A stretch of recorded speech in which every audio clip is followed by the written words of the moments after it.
por módulo, o sea, sí 5 clases por módulo, entonces, digámoslo, vamos a intentar explicar lo más importante, ¿ok? Esto, Paula.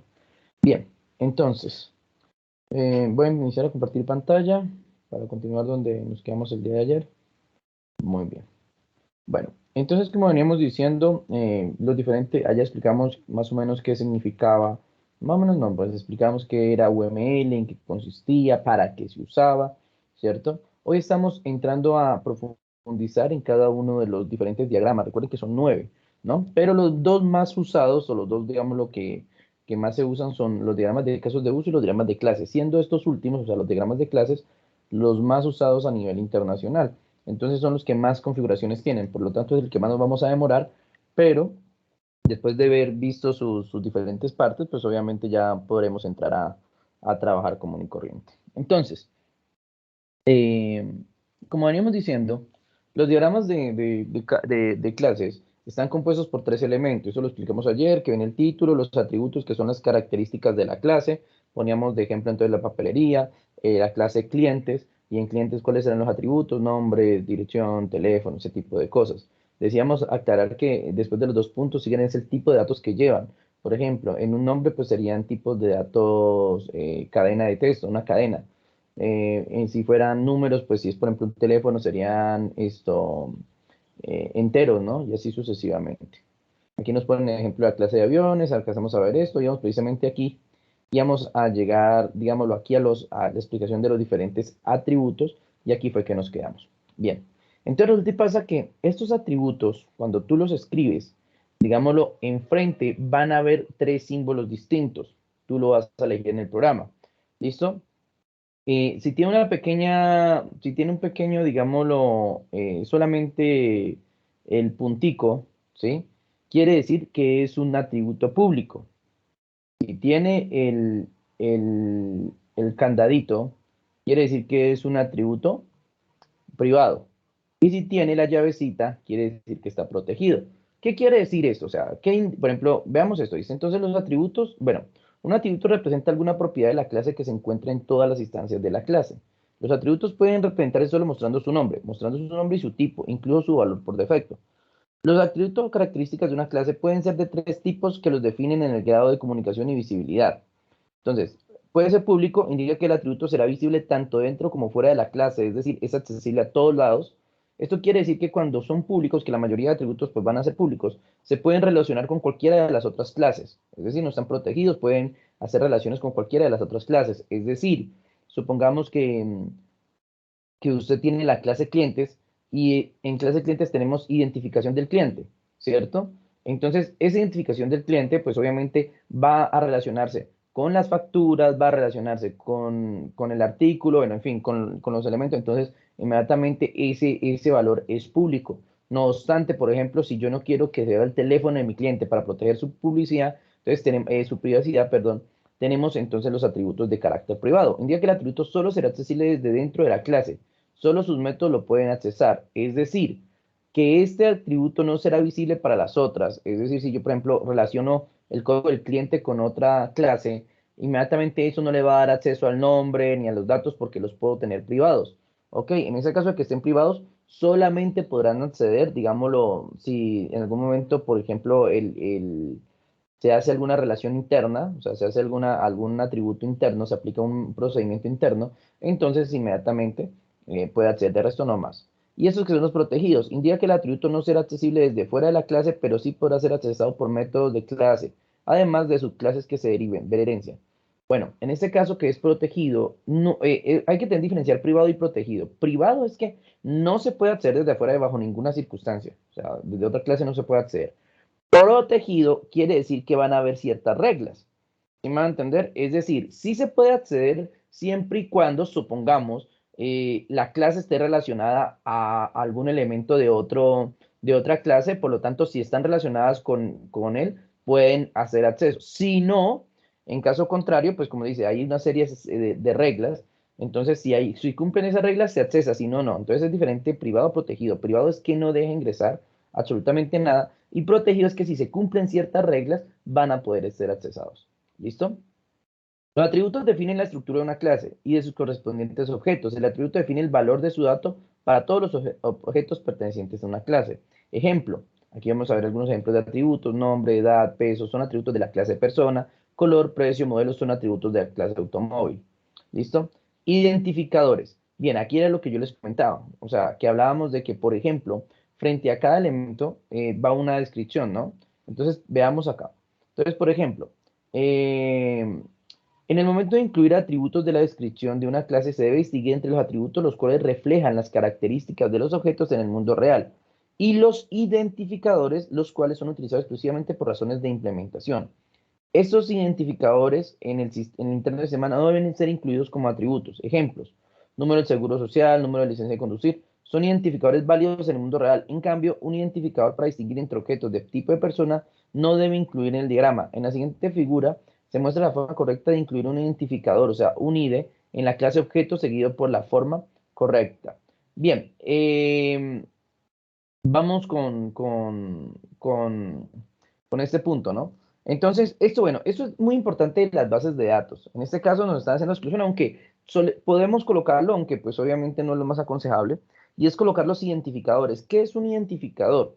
Un identificador es el método por el cual se relaciona una base de datos, ¿sí? Por ejemplo, aquí nos dan, por ejemplo, que tenemos la clase persona y nos muestra que tenemos los diferentes tenemos los diferentes los atributos: nombre, edad, número de seguro social, licencia sin conducir, y nos ponen como identificador el IDE. ¿Listo? El IDE. ¿Qué quiere decir esto? Que aquí va a ir, por ejemplo, el número de identificación de la persona. Y ese número de identificación es el que permite hacer las relaciones entre las tablas. No obstante, aquí nos dice que debe ser excluida por razones de cómo se implementan, es decir, de cómo se trabajan. No obstante, van a haber algunas excepciones para ese tipo de elementos. Métodos. Bueno, los métodos que ya sabemos que nos quedan en la parte inferior. Un método de operación es la implementación de un servicio de la clase que muestre un comportamiento como a todos los objetos. En resumen, es una función que le indica a las instancias de la clase que hagan algo. Entonces, ya sabemos que los métodos, por ejemplo, decíamos que el método o operación, recuerda que métodos operaciones, decíamos que la operación o el método que usaban, por ejemplo, la clase clientes era comprar, ¿no? Porque es lo que hace el cliente. ¿Listo? Esos son los métodos operaciones. Las operaciones son funciones o transformaciones que se aplican a todos los objetos de una clase particular. La operación puede ser en acción ejecutada por el objeto o sobre el objeto. Ejemplo: arrojar, atrapar, inflar, patear. Son operaciones para la palabra pelota. Abrir, cerrar, ocultar, dibujar. Son operaciones para la clase ventana. Entonces, como vemos, todas esas acciones, o sea, son esas operaciones o métodos, van relacionadas al, digamos, son verbos que se usan para describir, digamos, la función de la clase principal. Las operaciones deben ser únicas dentro de una misma clase, aunque no necesariamente para diferentes clases. Ejemplo: las clases pelota y libro pueden tener dos operaciones de comprar, pero no pueden tener cada una dos operaciones comprar. Es decir, las operaciones no se pueden repetir. ¿Listo? O sea, se coloca solamente una operación por cada clase. Claro está que se pueden repetir en diferentes clases. Por ejemplo, ¿cuál es la función del cliente? Comprar. Supongamos que tengo un usuario. ¿Cuál es la función del usuario? Comprar. No importa que se repita el método comprar, siempre y cuando estén en clases diferentes. Si está en una sola, sí no se puede hacer. ¿Ok? Aplica los mismos elementos de público, privado y protegido. Bien. Ahora vamos a la parte importante, lo que hablábamos ayer. Tú me decías de las flechitas. Y es la relación entre las clases. ¿Ok? Existen tres relaciones diferentes entre clases. Ojo. Que son de generalización, que es una de las que más se usan, y asociación. En las relaciones se habla dentro de una clase de destino y de una clase de origen. Es decir, la clase de donde sale la relación y la clase de donde llega la relación. El origen es desde la que se realiza la acción de relacionar. Es decir, desde la que parte la flecha. El destino es la que recibe la flecha. Ahora, ya definido el concepto de clase, es necesario explicar cómo se pueden interrelacionar dos o más clases, cada una con características y objetivos diferentes. Antes es necesario explicar el concepto de cardinalidad de relaciones. En UML, la cardinalidad en las relaciones indica el grado y nivel de dependencia, es decir, especifica cuántas instancias de una clase se pueden relacionar en una sola instancia de otra clase.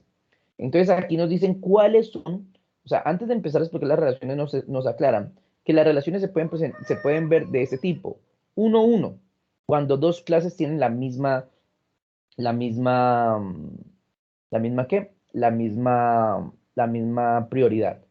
Uno a muchos, es decir, que un valor de los que tenemos en esa clase lleva a varios de la otra clase. Muchos, que muchos valores de esta clase pueden ir a muchos valores de la siguiente. Opcional de 0 a 1, ¿sí? Y número fijo que denota un número. Bueno, en este caso estos dos ya son, digámoslo, son muy específicos, pero en general te lo voy a explicar así rápidamente. Cuando nosotros tenemos dos clases, vamos a suponer que esas dos clases son diferentes. Vamos a suponer que una es facturación y la otra es cliente. Entonces, entendamos esto. Cuando yo relaciono, por ejemplo, una clase que es cliente y la otra que es, perdón, factura y la otra que es cliente, yo debo, cuando hago la relación, debo tener en cuenta, por ejemplo, hay una factura para cada cliente, ¿sí? O sea, cada cliente puede tener una factura, pero ojo, perdón, cada factura debe tener asignado el nombre de un cliente. Cada factura está asignado al nombre de un cliente. Así que una factura no puede estar asignada a dos clientes. Eso no pasa. La factura solo se le puede asignar a un cliente. Hay que varias personas compraron el mismo artículo, entonces en ese caso se generan varias facturas, pero cada una para un cliente diferente. Lo que quiere decir entonces es que la factura, ¿cierto? Es de uno y el cliente es muchos. ¿Por qué?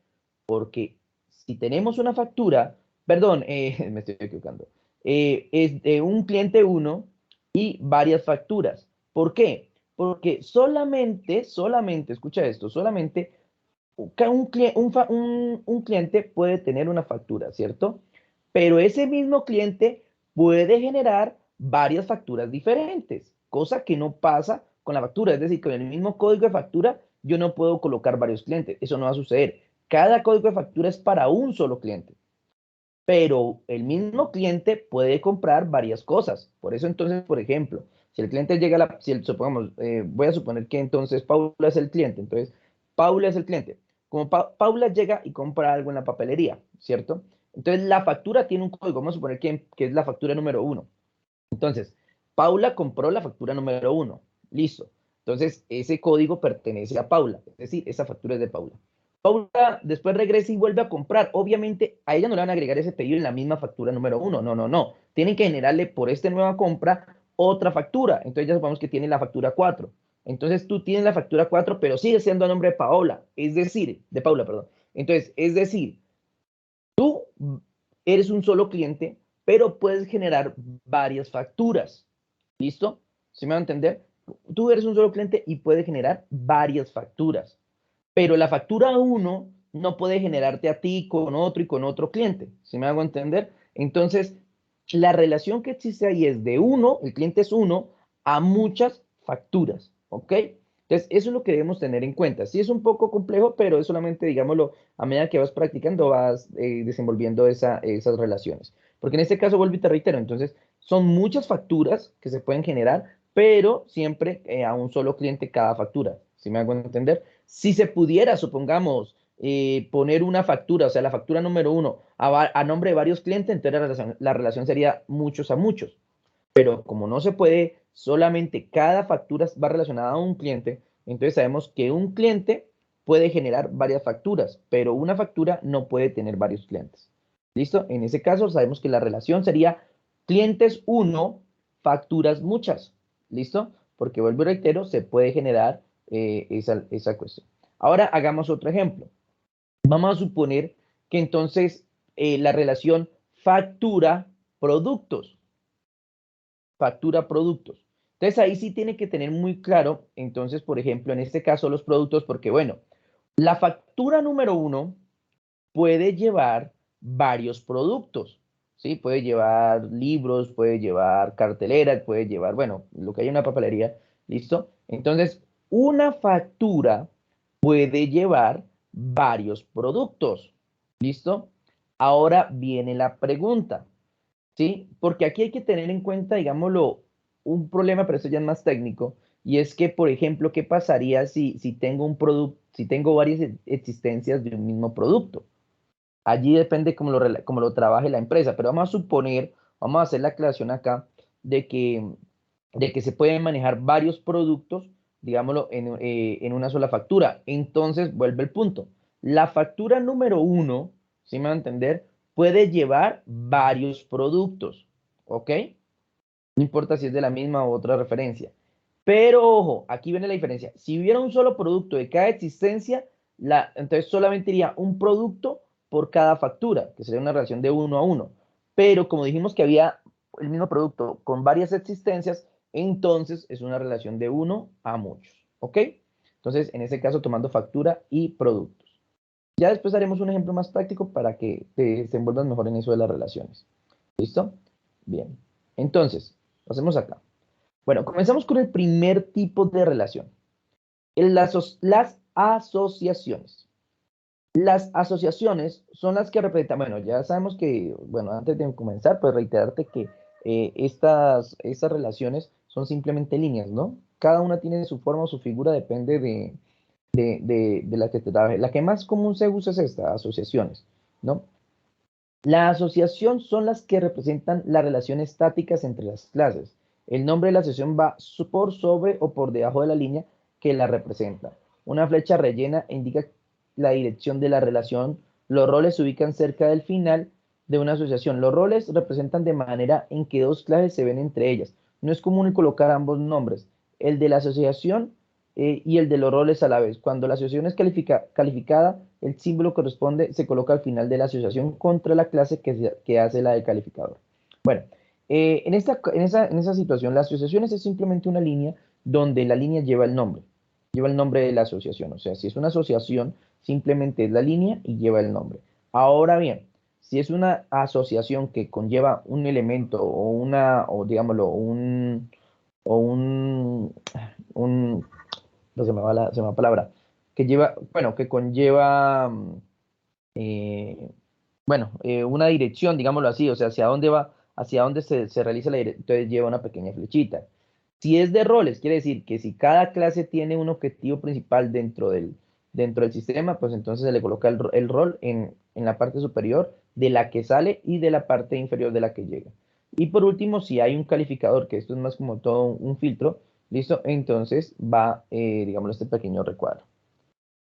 Multiplicidad, la que hablábamos hace un momento, ¿no?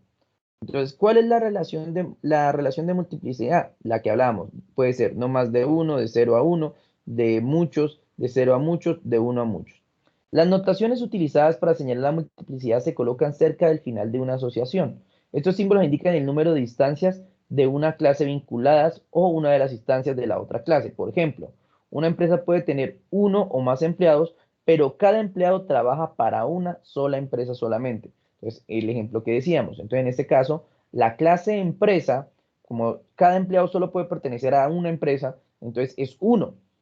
Pero esa empresa puede tener uno o muchos empleados, por eso uno, los puntos y el asterisco que quiere decir muchos.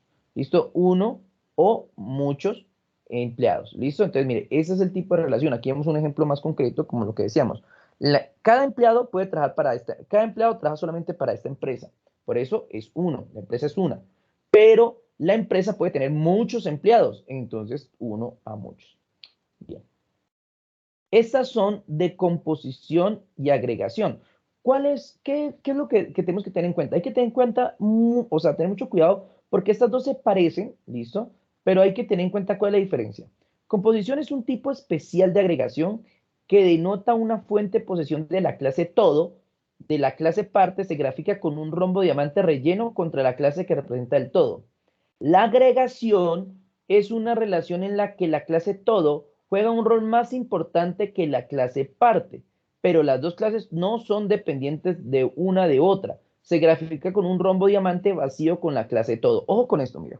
Esa parte hay que tener muy en cuenta porque, o sea, composición y agregación son diferentes. ¿Ok? Vamos a explicar aquí, por ejemplo, en qué consiste esta flechita, porque aquí se vea todo parte, la clase todo, la clase parte.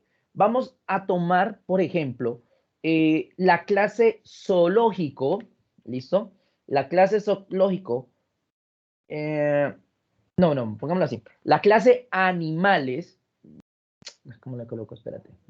Aquí me invento un, un ejemplo rápido. Entonces, sería, sí, la clase zoológico, perdón, la clase zoológico, y aquí la clase león. ¿Listo? Ojo, esto sería un elemento de composición. Cuando es composición, se realiza el rombo relleno. ¿Qué es composición? Que esta clase es dependiente, es decir, que pertenece a zoológico, ¿sí? Porque el león es un animal del zoológico. Sin la clase todo, o sea, sin la clase todo, automáticamente la clase parte no tiene, o sea, no tiene función. Si tenemos la clase zoológico y la eliminamos, inmediatamente la clase león deja de existir, porque león es dependiente de zoológico, o sea, pertenece a zoológico. Esta clase está dentro de otra más grande. Supongamos que en este caso estamos mandando las clases para diferenciar cada uno de los atributos de los animales. Entonces está el león, la hiena, todos. Entonces, claro, entonces esta clase hace que las clases de animales, en este caso, pertenezcan a ese zoológico. Si desaparece el zoológico, todas esas clases deben desaparecer porque son dependientes. Entonces, en ese caso, para representar cuando una clase es dependiente de otra, o sea, que lo que hagamos en la clase principal afecta a esta clase, inmediatamente lo subrayamos con este rombo negro. Caso contrario de una agregación. ¿Listo? Como lo dice, la relación es un todo, es la relación en la que la clase todo juega un rol más importante que la clase parte, pero las dos clases no son dependientes la una de la otra. Vamos a suponer que tenemos un almacén, ¿listo? Un almacén de carros, ¿listo? Entonces, supongamos que la clase todo son automóviles, ¿listo? Automóviles. Bueno, espérate. Sí, sí, automóviles. Entonces, vamos a suponer que como automóviles, digámoslo, pertenece o trabaja con la clase almacén. Bueno, sí, en este caso sí, sería almacén de automóviles. Bueno, concesionario, pongámoslo. Concesionario. Entonces, automóviles está relacionado, por ejemplo, a la clase llantas, ¿sí? A la clase llantas. En ese caso, diríamos, claro, es una composición de agregación, porque obviamente, perdón, es una de composición, perdón, porque llantas pertenece totalmente a automóviles. Si automóvil no está, pues obviamente las llantas no tienen validez. Pero si en caso contrario, dijéramos, por ejemplo, automóviles, aquí tuviéramos camionetas, camperos, todos los, digamos, los diferentes clases, podríamos relacionar, por ejemplo, la clase automóviles a camionetas. Ojo, automóviles tendría relación con camionetas, pero como camionetas es una clase dependiente, o sea, independiente, es una clase sola que tiene sus propios atributos, que no depende de automóviles necesariamente porque supongamos que estamos dentro de un almacén o un concesionario, entonces el hecho de que digámoslo, no lo relacionemos directamente con automóviles, sino que lo dejemos por fuera solamente, la igual forma la clase va a seguir trabajando. Es decir, no es totalmente dependiente a, ¿a qué? A la clase automóviles, porque camioneta por sí solo puede trabajar con otros elementos dentro, digámoslo, de la clase grande que es concesionario, ¿ok? Es lo mismo que pasaba con zoológico animales. En este caso ponía el ejemplo del león que pertenecía directamente a zoológico, si me hago entender, pero si supongamos que hubiera una clase más grande que pudiera, digámoslo, administrar los tipos de animales, entonces si no dependiera, o sea, que al eliminarse ecológico el león no se saliera, entonces automáticamente sería una función de agregación, porque es agregada a lo que está allí, más no es dependiente. ¿Listo? Caso tal, hace lo mismo con las llantas. Las llantas son dependientes de automóviles, ¿no? Pero si, por ejemplo, es un almacén de venta de repuestos y de automóviles, entonces automáticamente si automóviles se va, llantas no pasa nada porque sigue siendo un repuesto que se vende por aparte, entonces por lo tanto no dependía de si teníamos o no teníamos la clase automóviles. ¿Sí me hago entender? O sea, puede darse esa circunstancia, pero tenemos que tener muy claro que la composición es fácil, o sea, simplemente saber que esa clase no existiría si la que está más arriba o la que con la que está relacionada está, o sea, no está allí. Si en caso tal de que yo elimine esa clase y pudiera seguir trabajando con la clase que queda, eso ya no es composición, sino agregación, ¿ok? Entonces tenemos esas dos clases. Y por último, la clase más simple y digamos, la que más se usa, que es simplemente la clase de generalización. La generalización es otro nombre para la herencia. ¿Qué es herencia? Pues simplemente que esa clase tiene un nivel más grande que los otros. De ahí salen digámoslo, los elementos de esa herencia. Ahorita lo explicamos. Generalización es otro nombre para herencia. Se refiere a una relación entre dos clases en donde una clase específica es una versión especializada de la otra clase general. Por ejemplo, Honda es un tipo de auto, por lo que la clase Honda va a tener una relación con la clase auto. Es decir, lo mismo que estábamos hablando hace un momento. En este caso, vuelvo al tema de los tipos de carros, ¿no? Entonces tenemos automóviles, entonces, por ejemplo, camionetas, bueno, ese tipo de cosas. Entonces, eso es una relación, digámoslo, de herencia. ¿Por qué de herencia? Oh, no hay que confundir, y aquí viene el gran problema, o sea, nosotros no podemos confundir herencia con, con agregación o con composición, porque es que herencia ya es cuando, por ejemplo, de la clase principal sacamos una serie, digámoslo, de elementos. Por ejemplo, nosotros hablábamos de a rato de que teníamos el automóviles y teníamos camionetas, ¿cierto? Entonces decíamos que podíamos usarla como agregación en el caso, pues obviamente de que automóviles dependa, perdón, que camionetas depende automáticamente de automóviles, pero si en el caso contrario, nosotros lo que queremos es simplemente, ojo, de camionetas, subdividir marcas de camionetas, tipos de camionetas y ese tipo de elementos que son, digámoslo, una subdivisión del tipo camioneta como tal, a eso es lo que nosotros llamamos herencia. Es más, la mayoría de clases se funcionan bajo herencia. ¿Por qué? Porque es que tú tienes digámoslo, una clase principal y de esa clase principal salen pequeñas clases que son parte de esa clase principal. Ojo, no que sean composiciones como tal, sino que son más que todo, digámoslo, atributos de esa clase. ¿Listo? Las clases son atributos y operaciones comunes, se pueden organizar de forma jerárquica, mediante la herencia.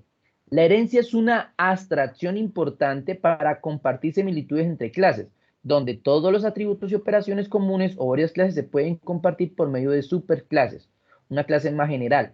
Las clases más refinadas se conocen como las subclases. Ejemplo, aquí nos dan algunos ejemplos. La impresora Larce, de Buja y de Matriz son todas subclases de la superclase impresora.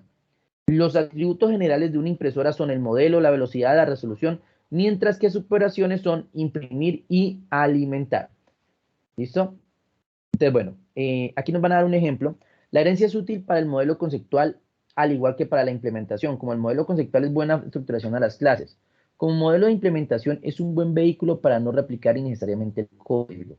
Generalización define una relación entre la clase más generalizada y una más de las versiones refinadas a ella. Ejemplo, la clase impresora es una generalización de las clases impresora láser de burbuja y de matriz, lo que nos decía en un momento. Y aquí nos dan otro ejemplo. Nos muestran la clase vehículo. ¿Listo? Vehículo. Nos muestra que, por ejemplo, el vehículo tiene, en este caso, dueño, que me imagino es el nombre del dueño, puertas y ruedas. Ojo con esto, porque aquí es donde nosotros tenemos, o sea, esta es la diferencia entre digámoslo, las clases de agregación y composición con las de herencia. Y aquí, por favor, que quede claro eso, ponme atención. ¿Qué pasa? Cuando son de agregación o composición, como lo vimos hace un momento, que era el rombito relleno o no relleno, no teníamos en cuenta sino solamente el nombre de la clase, ¿sí? Por ejemplo, decíamos que la clase camioneta, ¿sí? Era composición, perdón, sí, composición de la clase llantas, porque llantas dependía de camioneta, pero ojo, pero los atributos de camioneta eran unos, porque en camioneta podía ser tipo de camioneta, modelo de camioneta, marca de camioneta, ¿sí? Y en llantas, entonces, número de rin, tamaño, ¿sí me hago entender? O sea, son atributos diferentes, son clases diferentes, a pesar de que llantas depende de camionetas, son clases diferentes, por eso son de composición o de agregación, porque son clases diferentes unidas por medio de líneas. En herencia no pasa eso.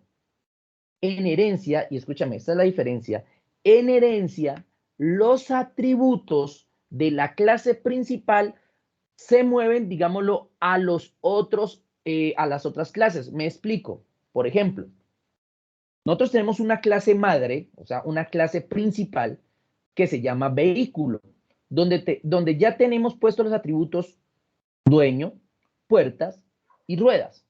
¿Ok? Entonces, si tú te vas a la clase auto, entonces, si fuera de agregación o de composición, entonces aquí en el auto, el nombre del auto, bueno, todo ese tipo de cosas. Pero como esta es de generalización, es decir, de herencia, quiere decir que estos mismos dueño, puertos o ruedas ya están implícitos aquí en auto, ¿sí? Es decir, auto ya tiene dueño, puertas y ruedas al ponerlo en herencia de este. Es decir, que vehículo le traslada, por eso se llama de herencia, le traslada estos elementos aquí. No es necesario escribirlos. ¿Por qué? Porque simplemente ya sabemos que al estar por herencia, ya sabemos que aquí también va a ir el dueño del auto, las puertas del auto, las ruedas del auto. ¿Sí me hago entender? Es decir, cuando tenemos una clase superior cuyos atributos son iguales en las subclases, eso quiere decir que es una relación de herencia. Por ejemplo, lo mismo pasa para camioneta. Entonces tenemos dueño de la camioneta, puertas de la camioneta, ruedas de la camioneta, pero agregado le ponen carga de la camioneta. Y acá descapotable, si es descapotable, sí o no, porque en booleano, esto es boolean, quiere decir booleano, quiere decir que sí o no. Entonces, a lo que voy al punto es que en las clases que hemos visto de agregación y composición son clases dependientes. Por ejemplo, volvemos al ejemplo del zoológico. En el zoológico, listo, el zoológico tenía unos atributos, supongamos, nombre del zoológico, cantidad de animales, todo ese tipo de cosas. Pero, por ejemplo, la subclase león, ¿sí? Que era agregada de la clase zoológico. El león estaba tipo de león, color, bueno, los atributos de león, pero era una clase totalmente diferente a zoológico. O sea, no se relacionaban. Sí, bueno, sí se relacionan, pero por agregación. No había, digamos, lo que yo pudiera pasar los datos de zoológico y ponérselos a león. Eso es lo que pasa en las herencias. Eso nos ayuda a mermar mucho, mucho código, mucho. O sea, es una de las cosas que nos permiten hacer una abstracción más eficiente. Porque entonces yo, por ejemplo, lo que puedo hacer es poner en la clase principal los datos más importantes que necesito y no tengo que estarlo repitiendo. Te voy a poner un ejemplo muy sencillo. Si yo tengo por ejemplo, estoy diseñando una página web y tengo dos clases, una clase que se llama clientes y otra clase que se llama usuarios, ¿sí? Porque la clase usuarios me dice a mí, qué pena, dame un segundo.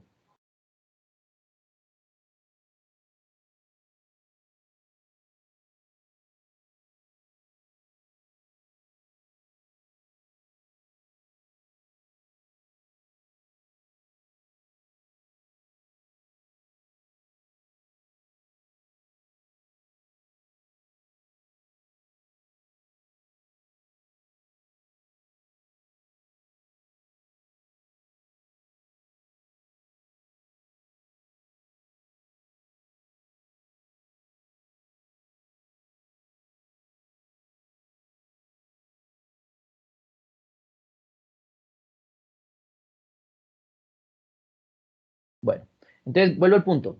Entonces vamos a suponer que estoy en unas clases que es un sistema que muestra cómo se diseña páginas web. Entonces, el tipo es que tengo dos clases, la clase cliente y la clase usuario. ¿Por qué existiría una clase cliente y una clase usuario? Porque es que el cliente se puede transformar sí o no en un usuario. Porque el cliente puede ser solo cliente, entrar a nuestra página y simplemente hacer la compra o hacer lo que tengamos. Pero el cliente, si yo quiero, le puedo dar permisos para que ayude a controlar la página. ¿Sí me entienden? Entonces el cliente se puede transformar en usuario. Entonces yo puedo tener una clase principal llamada usuario, de la cual puedo hacer una relación de herencia a cliente.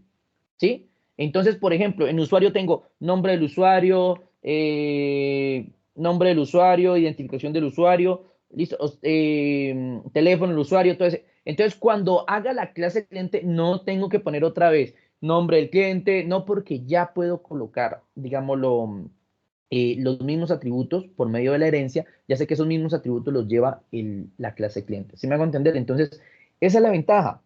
En vez de estar repitiendo en todas las clases nombre, nombre, nombre, yo puedo hacer una herencia y ya automáticamente por herencia sé que esos datos que están en la herencia principal también van en la herencia secundaria, tal como lo estamos viendo aquí. Vehículo es la herencia principal. Tiene el dueño, las puertas, las ruedas. Y ya sabemos que auto, a pesar de que no esté escrito aquí, ya sabemos que también lleva dueño, puertas y ruedas. ¿Por qué lo sé? Porque veo esta flechita y sé que esta flecha grande, que no va rellena, que va de un lado, que va que van señalando cuál es la clase principal, pues eso es una relación de herencia y por tanto, pues ya podemos tener claro de que esos atributos se aplican también para los otros. Por eso camioneta nomás dice carga y tara, no sé qué es tara, la verdad, si me... ¿Listo? En la figura se especifica que auto y camioneta heredan de vehículo, es decir, auto posee las características de vehículo, precio, velocidad, etcétera. Además, posee algo particular que es descapotable. En cambio, camioneta también hereda las características de vehículo, precio, velocidad máxima, etcétera, pero posee como particular propia tara y carga. Lo que les digo, entonces, estos atributos ya están ahí, pero fuera de eso, obviamente, los atributos que se le ponen adicional como para diferenciar, ¿no? Cabe destacar que fuera de este entorno, lo único visible es el método de características aplicable en instancias del vehículo, auto y camioneta, pues tienen definición pública. En cambio, los atributos como descapotable no son visibles por ser privados. Aquí nos ponen un ejemplo de que, por ejemplo, estos elementos como dueño, puertas, mira que tienen acceso siempre y cuando se cumpla la regla de herencia, que en este caso sí. ¿Listo? Porque son herencia de este, por lo tanto, estos elementos se pasan acá, así estén bloqueados. ¿Listo? Pero sí nos dice que, por ejemplo, que auto y camioneta bueno, estos lo tienen privado y este lo tienen totalmente bloqueado. O sea, carga y esto no pueden accederse desde otra clase porque simplemente son de estos, de camioneta y en este caso de auto. Bien. Aquí vuelven a explicarnos lo de asociación. Las relaciones entre conocidas como asociación permite asociar objetos que colaboran entre sí. Entonces, una asociación describe la relación entre clases de objetos y describe posibles ligas, donde una liga es una instancia de una asociación, al igual que un objeto es una instancia de una clase. Entonces, estudiante estudia en universidad, lo que decíamos hace un momento, dentro de la asociación, porque estamos repitiendo esto que vimos acá, listo, que estamos aquí en asociaciones, listo. Entonces vemos asociación de nuevo, pero un poquito mejor explicada, listo, donde ya sabemos que, por ejemplo, en este caso, esta clase que es estudiante se relaciona con universidad, entonces nos hace una asociación de que estudiante estudia en y nos muestra hacia dónde se dirige la asociación. Diagramas de clases, contenido de la asociación estudia en entre.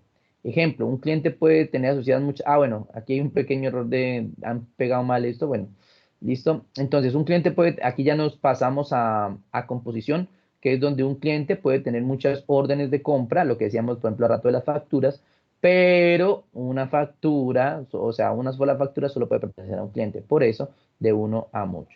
Agregación y composición ya lo vimos, entonces ya sabemos que agregación, ¿cierto? Siempre que hablamos de agregación es cuando nosotros decimos que ese elemento, digámoslo, se relaciona con la clase, pero no es dependiente de ella. En cambio, en composición, su nombre nos dice componer, composición, obviamente quiere decir que esa clase sí depende de la otra. Si una clase desaparece, la otra automáticamente deja de existir. ¿Listo? Muy bien. Bueno, aquí nos ponen algunos ejemplos. ¿Listo? Por ejemplo, que automóvil, carrocería, automóvil, motor, porque estos elementos pertenecen a automóvil. Si automóvil no estuviera, inmediatamente carrocería y motor dejarían de existir. ¿Listo? Aquí nos ponen también unos ejemplos. Esto ya es un sistema más complejo porque nos muestra, por ejemplo, que sistemas dependiente de computadora, igual que procesador es dependiente del sistema. Es decir, que si computadora está, nada de esto existe. Si no está sistema, nada de esto puede trabajar. ¿Listo? Bien. Bueno, vamos a dejar ahí, dejemos. Ah, listo. Aquí ya empezamos. Listo. Muy bien. Ahora, ese fue el primero. Entonces, ese es el diagrama de clases. Muy bien. Como ya lo ideal es ir avanzando, digámoslo un poco rápido. Entonces, vamos a mostrar. Recuerden que ayer yo descargando el programa. Listo. Descargué ayer el programa StarUML. El que se me hizo.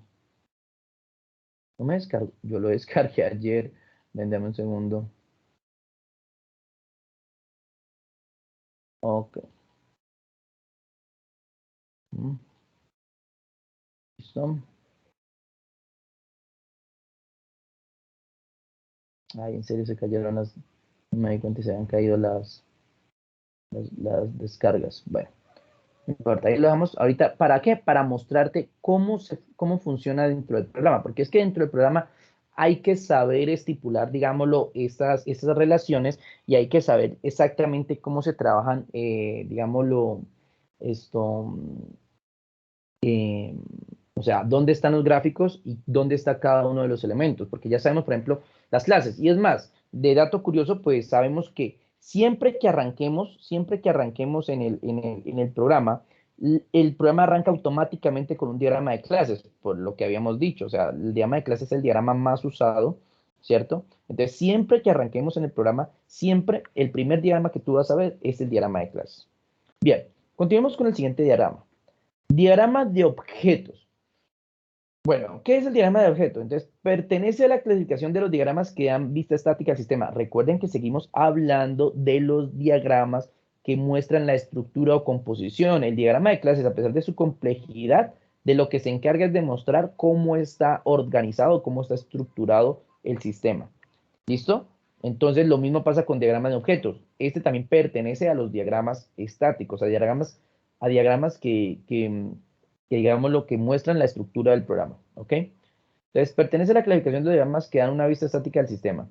Contiene un conjunto de instancias de los elementos encontrados en un diagrama de clases, por lo tanto expresa la parte estática de una interacción, consistiendo en los objetos que colaboran, pero son ninguno de los mensajes enviados entre ellos. Bueno, ¿qué hay que tener en cuenta con esto? Aquí ya empezamos a ser un poquito más específicos. ¿Por qué? Tenemos el diagrama de clases. Por ejemplo, miramos que algunas clases se relacionan unos con otras, ¿cierto? Entonces, perdón, algunos atributos se relacionaban unos con otros. Entonces, ¿qué es esto del diagrama de objetos? Entonces, el diagrama de objetos es coger una de esas relaciones. O sea, supongamos que el código del cliente se relaciona con el código factura. Entonces, en vez de mostrar toda la clase, que sería factura, cliente, nombre, en vez de mostrar toda la clase, lo que se saca es ese pedacito. Listo, se saca, se muestra. Entonces, el código del cliente se relaciona con el código de la factura. Listo, esa es la relación y ya. Eso es un diagrama de objetos, es decir, es una pequeña partecita del diagrama de clases, ¿sí? Pero obviamente, ¿cómo se relaciona? Ojo, algo que nos aclaran acá es, no muestra los mensajes, porque es que, por ejemplo, si yo bajo código de factura y código de cliente y me pongo a interpretar o hacer una secuencia de cómo se comunica, qué respuesta nos tiene que dar, ahí ya me estaría transformando en un diagrama de secuencia, que es otro diagrama totalmente diferente. Entonces, ojo con eso, simplemente es sacar la relación, listo, directa, y estructurarlas de tal forma que nos muestre cómo se relaciona esas partes en específico. Entonces, haga de cuenta que es como cortar un pedacito donde está la línea, ¿listo? Y cómo se relaciona esa clase con la otra clase. Eso es un diagrama de objetos. Entonces, para realizar lo primero que se debe tener en situación que queremos representar en el sistema en un momento concreto del mismo, permitiendo así mostrar los objetos y sus relaciones. En los diagramas de objetos también se pueden incorporar clases para mostrar la clase de lo que es en el objeto representado. Con el diagrama de objetos no se puede especificar completamente la estructura de objetos del sistema. Puede existir una multitud de posibles instancias de una clase particular y para un conjunto de clases con relaciones entre ellas. Pueden existir muchas más configuraciones posibles en esos objetos. Bien, entonces aquí nos muestra cómo se hace un diagrama de objetos. ¿Listo? Que es similar a un diagrama de clases, con la leve diferencia de que en este caso el nombre cambia. ¿Listo? Entonces acá. Los diagramas de objetos están vinculados con los diagramas de clases. Un objeto es una instancia de una clase, ya lo sabemos. O sea que un objeto es lo que estaba dentro de la clase, uno de los elementos que se relacionan dentro de la clase. ¿Listo? Por lo que en un diagrama de objetos puede ser visto como una instancia de un diagrama de clases. Los diagramas de objetos describen la estructura estática de un sistema de un momento en particular y son usados para probar la precisión de los diagramas de clases. Nombre del objeto. Entonces, ojo, cada objeto es representado como un rectángulo que contiene el nombre del objeto y su clase subrayadas y separadas por dos puntos. Me explico. Ojo con eso porque miren que aquí uno debe colocar el nombre del objeto, que es el nombre que estoy dándole, y a qué clase pertenece, porque recuerden que esto es una parte de una clase. Vamos a hacer el ejemplo. Entonces, si yo tenía, dame un segundo, ya descargó, o no, mira, qué raro está, no se quiere dejar descargar. Bueno, ojo con esto. Si yo tenía, supongamos, el ejemplo que puse hace un momento, código de factura. Entonces, aquí el nombre del objeto, ¿cuál sería? Código de factura. Dos puntos. ¿A qué clase pertenece? Pues a facturas. ¿Listo? Hagámoslo diferente. Supongamos que el código de factura se relaciona con el nombre del cliente. Entonces hagamos el objeto del cliente. Entonces, ¿cuál sería el nombre del objeto? Nombre. ¿Sí? Dos puntos. ¿A qué clase pertenece? A cliente. ¿Listo? Entonces, así se hace un diagrama de ¿qué? De objetos. ¿Ok? Entonces, así se hace un diagrama de objetos. Simplemente se coloca el nombre, que hace referencia a la instancia que tiene en la clase y a qué clase pertenece. ¿Ok? ¿Puede llevar atributos? Sí, pero son atributos muy específicos. ¿Ok? Ya como las clases, los atributos se listan en área inferior, sin embargo, los atributos de los objetos deben tener un valor asignado. Entonces, aquí ya nosotros no nos fijamos solamente en, digamos, el atributo, por ejemplo, como hacíamos allá, ¿no? Esto, nombre y que es una cadena de texto. No, aquí no. ¿Por qué? Porque es que aquí ya, por ejemplo, nosotros vamos digámoslo, a mostrar la información. Si nos concentramos, por ejemplo, en este caso, en esta parte que es de cliente, entonces, digámoslo, el nombre pues va a ser el nombre, ¿no? Nos estamos concentrando, por ejemplo, específicamente en la factura de Paula. Entonces, acá, ¿cuál sería el valor? Paula. ¿Sí me hago entender? Es decir, porque es que en la clase sí no vamos a mostrar nombres específicos ni nada que se le parezca, porque como es la clase solamente muestra en general. Pero si vamos a un diagrama de objetos, que estamos hablando de una sola instancia, de un solo momento de la clase, pues así, allí sí puedo especificar. ¿Ok? Entonces acá nos dan algunos ejemplos. Esto más que todo son ejemplos acá mira, por ejemplo, la anotación general de un objeto cada rectangular contiene el nombre del objeto subrayado, la cual sirve para identificar el objeto como se muestra. En este caso, el nombre del objeto. Por ejemplo, acá nos están mostrando, ¿listo? Cómo se representa, digámoslo, de una instancia, de un gráfico, cómo se representa, en este caso, la anotación de, de un dato, en este caso, Juan Pérez. ¿Por qué? Porque están tomando en cuenta solamente ese cliente, supongamos, entonces simplemente Juan Pérez. ¿Qué atributos tiene Juan Pérez? Entonces la dirección de Juan Pérez, el teléfono de Juan Pérez, ¿listo? Porque es el objeto que estamos viendo. Como se mencionó al principio de esta sección del diagrama de objetos representa los objetos y sus relaciones, la pregunta ahora sería de qué manera. A continuación se detallan los pasos para seguir para construir un diagrama de objetos. Lo primero, hay que identificar el mecanismo que se desea modelar. Un mecanismo representa alguna función o comportamiento, parte del sistema que se está modelando, que resulta de la interacción de una sociedad de clases e interfaces y otros elementos. Para cada mecanismo hay que identificar las clases e interfaces. Por eso es importante, bueno, aquí vamos a resumir esto en algo muy simple, y es que nosotros tenemos que identificar exactamente qué instancia quiero representar.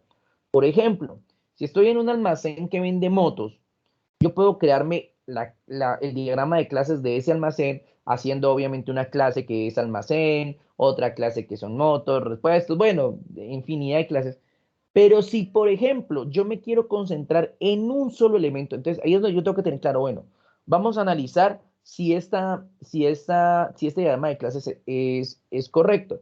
Entonces voy a examinar un solo caso. Entonces, supongamos que ya no vemos diagrama de clases como un elemento general, sino que debemos concentrarnos, por ejemplo, si un cliente llega a comprar una moto. Entonces, ¿cómo actuaría mi diagrama de clases en ese sentido? Entonces, llegó Juan Pérez, entonces ese sería el objeto. Juan Pérez se relaciona con el objeto del otro, que es la factura. Entonces, con el código de el código de la facturación inmediatamente se devuelve a producto y empiezo a mostrar cuáles son las relaciones, pero solamente en el caso del comprador Juan Pérez. ¿Listo? Entonces yo estoy mostrando cómo funciona mi diagrama de clases. ¿Me hago entender? Entonces, haga de cuenta que es como tener un supermercado, organizarlo en base a sus productos, bueno, a todo, ¿listo? Pero realmente pasa que necesitamos ver qué tan eficiente es el sistema de facturación. Entonces me concentro en la compra de un solo cliente.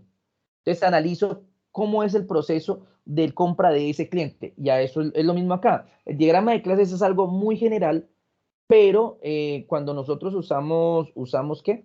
Usamos o buscamos ver si el diagrama funciona, entonces nos concentramos en una sola instancia. Eso es lo que referimos con instancia, instancia de la clase, es decir, a un solo caso particular. Al hacerlo, podemos analizar si nuestro diagrama de clase está funcionando o no.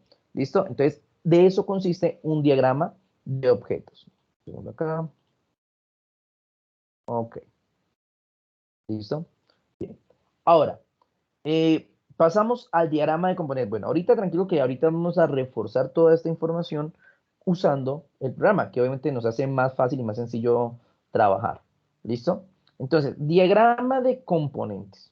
Un diagrama de componentes muestra las organizaciones y dependencias lógicas entre componentes de software, sean estos componentes de código fuente, binarios o ejecutables, o porque ese diagrama de componentes es muy usado en lo que tiene que ver con lo que es software, ¿no? O sea, se usa mucho para mostrar más que todos los sistemas, tanto electrónicos, ¿ok? Como composiciones de software, o sea, de un programa, ejecuciones de un programa en especial y ese tipo de cosas, ¿ok? Entonces, los elementos del modelo dentro de un diagrama de componentes serán componentes y paquetes. En cuanto a los componentes, solo aparecen tipos de componentes, ya que en las instancias específicas de cada tipo se encuentra en el diagrama de despliegue. Entonces, aquí vamos a ver cómo se ve un diagrama de componentes. Acá vamos a bajar un momentico para que veamos un ejemplo.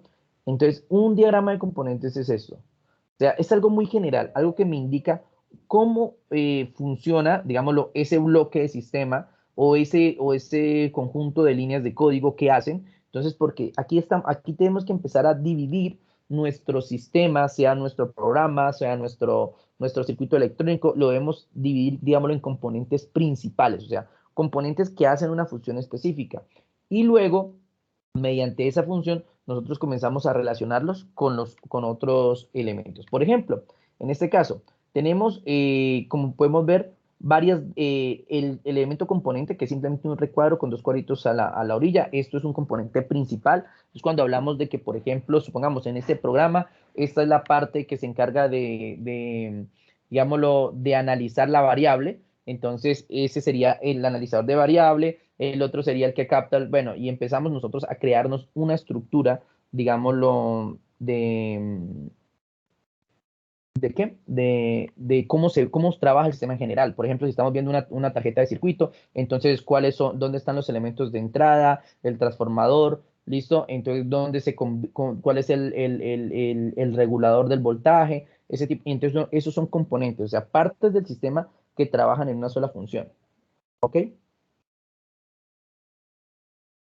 Entonces,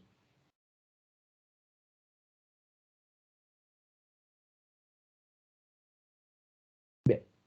Entonces, esos son los componentes.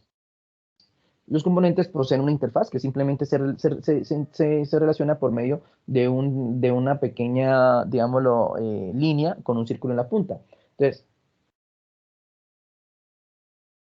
una interfaz te describe a un grupo de operaciones usadas o creadas por componentes. ¿Listo? Aquí vemos un ejemplo. Entonces, las dependencias entre componentes se grafican usando flechas de puntos, como es el caso. En este caso, por ejemplo, que esos componentes dependen, esto es dependencia, se llama dependencia, quiere decir que dependen del componente principal. Es decir, que son componentes que si el componente principal no funciona, pues inmediatamente ellos dos no entrarán a funcionar. En este caso se representan con líneas puntadas y flechas. Listo, esto es un diagrama de componentes. Ahora entremos un poquito a ver cómo lo interpretan. Entonces, cada componente del diagrama debe ser documentado con un diagrama de componentes más detallado, un diagrama de clases o un diagrama de casos de uso. Un paquete en un diagrama de componentes representa una división física del sistema. Los paquetes se organizan en una jerarquía de capas donde cada capa tiene una interfaz bien definida. Un diagrama de componentes se representa con un gráfico de componentes de software unidos por medio de relaciones de dependencia, generalmente de compilación. Normalmente los diagramas de componentes se utilizan para modelar código fuente, versiones ejecutables, bases de datos físicas, entre otros. ¿Listo? Sí, nosotros más que todo usamos, o personalmente hemos usado, digamos, los diagramas de componentes, más que todo es para graficar la parte, digámoslo, de un circuito electrónico. Es muy fácil, digámoslo, porque pues vuelvo y reitero, entonces hay diferentes instancias dentro de los circuitos que obviamente son fáciles a agrupar, porque eso es lo que nos piden acá. Debemos agrupar, digámoslo, para crear un solo componente y ese componente generar dependencias a otros elementos, ¿sí? Por ejemplo, si es un componente donde se realizan pruebas lógicas, entonces obviamente al realizar la prueba lógica, si esta se cumple, entonces pasa a hacer este proceso. Entonces inmediatamente el componente sería ese elemento que hace la prueba lógica y la dependencia sería pues obviamente de esos componentes que funcionan en base a esa prueba lógica. ¿Listo? Entonces, eso es lo que manejamos en la cuestión de componentes. Aquí nos dan Algunas ideas como son los códigos fuente. En el modelado de código fuente se suelen utilizar para representar las dependencias entre los ficheros de código fuente o para modelar las diferentes versiones de estos ficheros. Para ello se deben identificar el conjunto de archivos de código fuente de interés y estereotiparlos como archivos file, agruparlos en paquetes, utilizar valores etiquetados para la información de versiones y modelar las dependencias de compilación. En este caso, obviamente nos lo dan, pero ya, digámoslo, finalizar el programa en su código fuente para organizarlo, ¿no? Código ejecutable se utiliza para modelar las distribuciones de una nueva versión de los usuarios. Como tal propósito se identifica el conjunto de componentes ejecutables que intervienen. Se utilizan estereotipos para los diferentes tipos de componentes, ejecutables, bibliotecas, tablas, archivos, documentos. Se consideran las relaciones entre dichos componentes, que la mayoría de las veces incluirán interfaces que son exportadas, realizadas por ciertos componentes e importados y utilizados por otros. ¿Listo? Y bases de datos permiten modelar bases de datos físicas, así como los esquemas lógicos en bases de datos. Bueno, aquí seguimos en eso, pero pues en general, ya ahorita que empezamos a ver los ejemplos, lo vamos a trabajar mejor. Si es que logro descargar, yo estaba seguro que ya lo había descargado y todavía no. Muy bien. Entonces, ya más adelante, y tú que ya tienes un poco de conocimiento también de lo que tiene que ver con un código, ya cuando empecemos a implementar un poco y hagamos algunos ejemplos de cómo se interpreta el código fuente, por ejemplo, dentro de un ¿qué? Dentro de un diagrama de componente, entonces ya empezarás a entender un poco cómo es la función, o sea, cómo es que agrupamos ciertos elementos del programa y los ponemos para empezar a mostrar una estructura organizacional. ¿Listo? Es el diagrama de componentes. Pasamos al siguiente, que es el diagrama de implementación. Este sí es uno de los más sencillos de usar. Realmente es más, yo lo he usado muchas veces para explicar redes, para explicar, eh, ¿listo? Para explicar, digámoslo, gráficas de conexiones, ese tipo de cosas, porque es uno de los diagramas, digámoslo, que da mayor facilidad en ese sentido. Como un dibujito que nos permite a nosotros poder manejar diferentes elementos. Acá vamos a ver, por ejemplo, cómo se ve un diagrama de implementación y, o sea, es muy fácil. Realmente un diagrama de implementación lo que me deja a mí es elegir, digámoslo, los diferentes elementos y poderlos estructurar y decir, mira, aquí va tal cosa, esto se conecta con esto de tal manera, esto va a tal parte, y uno puede ir, digámoslo, creando como una especie, digámoslo, de guía visual que ayuda a la persona a entender un poco cómo está funcionando el sistema. Obviamente que internamente cada diagrama, cada elemento es mucho más complejo, o sea, no es simplemente el servidor se conecta aquí al usuario por medio de este firewall y ya, ¿no? O sea, uno lo muestra así en el diagrama de implementación, y la gente lo entiende. Pero obviamente ya, pues, ya si nos vamos a la teoría, pues es mucho más complicado, hay mucho más que ver, pero de esto precisamente se trata la diagramación, pues que yo pueda coger algo que es muy difícil, que algo muy complejo, y mostrarlo en algo muy fácil. ¿Listo? Entonces, en este caso, ¿qué es el diagrama de implementación? Entonces, diagrama de implementación. Los diagramas de implementación se usan para modelar las configuraciones de los elementos del procesado en tiempo de ejecución. ¿Listo? Y de componentes, y los componentes y procesos y objetos de software que viven en ellos. Los diagramas de implementación se usan para modelar solo componentes que existen como entidades en tiempo de ejecución. No se usan para modelar componentes solo de tiempo de compilación o de tiempo de enlazado. Puedes también modelar componentes que migran de nodo a nodo, objetos que migran de componente a componente usando una relación de dependencia con el estereotipo de becomes, o sea, de que se transforma. ¿Listo? Entonces, yo no voy a entrar digámoslo, a confundirte mucho con esta parte de... dame un segundo. Dame un segundo, qué pena.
Bueno, entonces, ¿qué?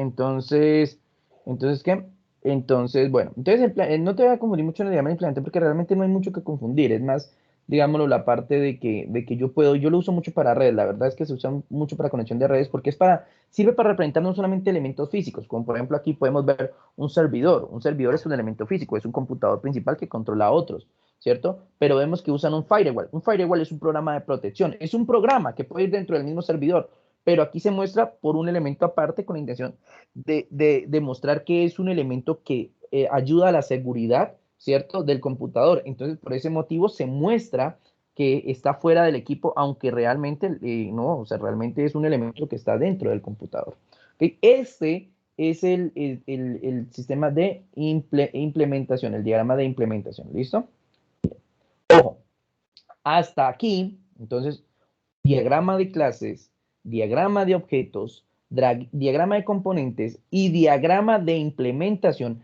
Hasta aquí, todos estos diagramas son diagramas estáticos, solo se encargan de mostrar cómo está organizado el sistema. Ninguno se concentra en las interacciones que tiene el mismo sistema con su entorno. ¿Listo? Eso hay que dejarlo muy en claro. ¿Por qué? Porque es que si nosotros nos vamos a dar cuenta, los diagramas de implementación, los diagramas digámoslo, de clases, de objetos y de, ¿y de qué? Se me fue de objetos, de clases, de objetos, de implementación se me fue el nombre, y de componentes. Entonces, esos diagramas solo muestran cómo está organizado nuestro sistema. ¿Listo? Teniendo en cuenta, obviamente, que el más complejo de todos es el diagrama de clases porque es el que muestra el sistema con sus diferentes atributos y sus diferentes relaciones, ¿no? Porque vuelvo y reitero, por ejemplo, el diagrama de componentes o el diagrama de implementación son diagramas, digámoslo, entre comillas, sencillos, ¿listo? Porque son diagramas que modelan solamente lo básico del sistema y nos muestran su funcionamiento principal, ¿ok? Entonces, hasta aquí estaríamos con lo que tiene que ver con diagramas estáticos, ¿ok? Diagramas que solamente se encargan de mostrar el orden de nuestro sistema, ¿ok? ¿Alguna pregunta, Paula? ¿Algo que quieras preguntar? ¿Algo que quieras decir de todo esto? Pau. Esto, profe, pues la verdad, esto, ¿se acuerda que yo le había dicho que me acordaba así? No, creo que no fue ¿Mm? lo mismo, no, no sé qué otra materia o qué otra cosa lleve a hacer, o sea, como ese tipo de diagramas, porque cuando yo estoy en la otra universidad era diferente. O sea, todo el tema que usted me está explicando, yo no sabía Es nuevo. nada. Es otro tema muy diferente al que yo vi. No sé qué otra cosa se podrá, o sea, qué otras formas habrán, porque cuando yo, o sea, era diferente, digamos, los dibujos y los triangulitos y todo eso tenía otros significados y otras cosas muy aparte. Entonces, pues prácticamente estoy nula Sí, empezando es de cero. nuevo. Pero pues Sí, bueno. No, bueno, esto, Pau, en ese caso, Paula, perdón. En ese caso, dame un segundo.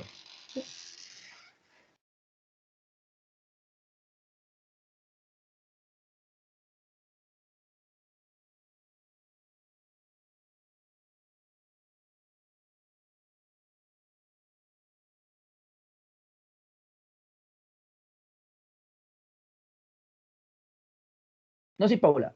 No, yo entiendo eso, porque, o sea, en ese sentido, obviamente, lo que pasa es que yo creo que de pronto viste diagramación, pero no en el enfoque UML.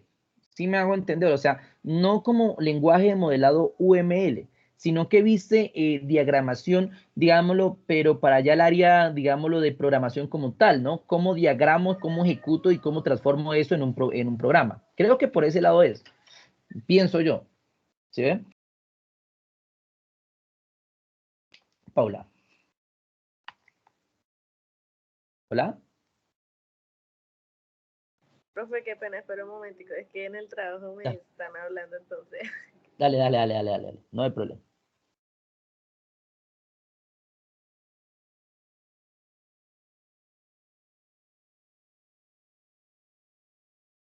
Ah, voy a aprovechar para cortar la grabación. Dame un segundo, Paula.